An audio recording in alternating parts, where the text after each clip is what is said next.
आज आमर पीएम आवास योजनार ओडिशा सरकार द्वारा गृह निर्माण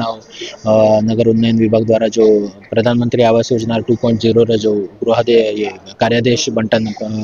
फंक्शन अच्छी से जोग देते ऑनरेबल एमएलए ब्रह्मपुर और मेयर ब्रह्मपुर और डिप्यूटी मेयर ब्रह्मपुर महानगर निगम आज आम 150 हिताधिकारी मानू कार्यादेश देचु काली आउ 150 लोक दिज्व सो समस्त आम बहुत शुभकामना चिंतन करूँ कि से 4 मास भितर गृह निर्माण करंतु और गृह प्रवेश जो स्वप्न अच्छी गृह निर्माण स्वप्न अच्छी तार से संपन्न करंतु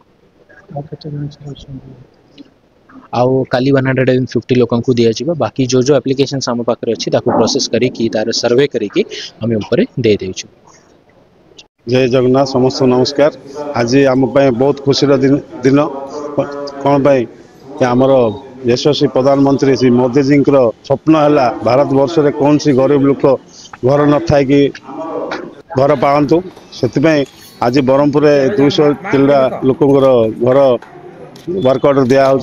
मोदी जी स्वप्न पूर्ण हो जाऊँगी से आम सब बहुत खुशी बहुत बहुत धन्यवाद जनाऊँ। आगामी दिन में आहरी भी किसी गरीब लोक को खूब शीघ्र घर दिहब आ म्युनिसिपालिटी स्टाफ को धन्यवाद जनाऊँ खूब बहुत कष्ट करके जल्दी जल्दी काम करके वर्क ऑर्डर देते आगू भी हिंदी हम आए मोदी जी स्कीम आउ गोटे जिन अच्छी कार्यादेश पाइला जे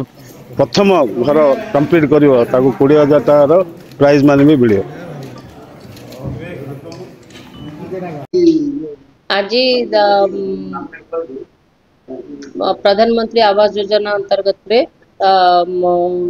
प्राय 300 लोकों को कार्यादेश बंटन करागला जहाँकि प्रधानमंत्री आवास योजना अंतर्गत अच्छी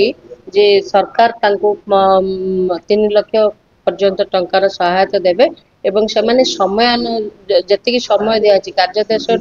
जो 4 मास समय दिखाई से 4 मास समय भितर से कार्य घर कार्य को संपूर्ण करेंगे द्वारा करेंगे एवं जी जल्दी कर आहरी आर्थिक सहायता अवार्ड कहले अत्युक्ति हेनी से मिल जोटा कि आज को प्राय 10 वर्ष है कार्यक्रम चली विशेष करके आप देखिथे जो मैंने ओरिजिनल साही रे रोचंते बा घरे रे रोचंते से मानकर प्राय सरी जाइतिला प्रधानमंत्री आवास योजना आज पूर्व सरकार जो समय रे हेतिला जागा मिशन से जो लोक माने स्वीकृति पाइथिले से जागा रहिबाकू से मानक पे कार्यक्रम अनुष्ठित होता 4 मास भितर जदि आगे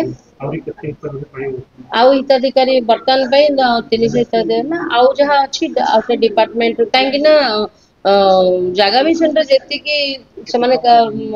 जो कौन स्वीकृति पत्र बांटी थिले प्राय समाप्त होगा आज्ञा ओके।